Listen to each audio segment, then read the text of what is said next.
నలుగురి కోసం బతకాలని మంచితనంతో కొందరు, ఎవడు ఎటుపోసొస్తే నాకేంటి అని స్వార్థంతో కొందరు. ఇంకో రకం కూడా ఉంది, అనుభవించు రాజా, పుట్టింది పెరిగింది ఎందుకు, సంపాదించు అనుభవించు అని మూడో రకం. అయితే ఇందులో ఏది కరెక్ట్ ఏది రాంగ్ డిసైడ్ చేసే డిక్షనరీ ఏది? ఇందులో నలుగురి కోసం అనే దాని గురించి వశిష్ఠ మహర్షి శ్రీరామునితో ఈ విధంగా చెప్తున్నాడు. రామ, నా దివ్య దృష్టితో నేనోసారి దట్టమైన అడవిలో ప్రవేశించాను.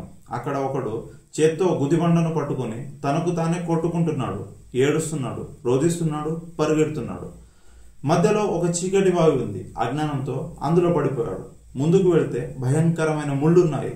అయినా కూడా అందులో నుంచే రక్తం కారుతున్న, ఒళ్ళు పగిలిపోతున్నా కొట్టుకుంటున్నాడు, ఏడుస్తున్నాడు, పరిగెడుతున్నాడు.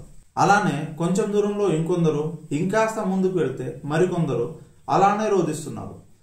అందులో కొంతమందిని మార్చడానికి నేను ప్రయత్నించాను. ఒకడు నన్నే పిచ్చోడు అన్నాడు. నువ్వేంటి నాకు చెప్పేది అని ఒకడు, నీ పని నువ్వు చూసుకో అని ఇంకొకడు, నన్నే మార్చుకో అని ఇంకొకడు, అలా ఉచిత సలహాలు ఇచ్చారు. ఇక్కడ నా ప్రశ్న ఏంటంటే, ఇందులో ఎంతమందిని నువ్వు మార్చగలవు? Hardly one.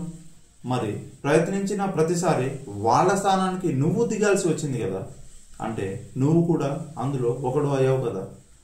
మరి నిన్ను మార్చేది ఎవడు? నీ హ్యాపీనెస్ సంగతి ఏంటి?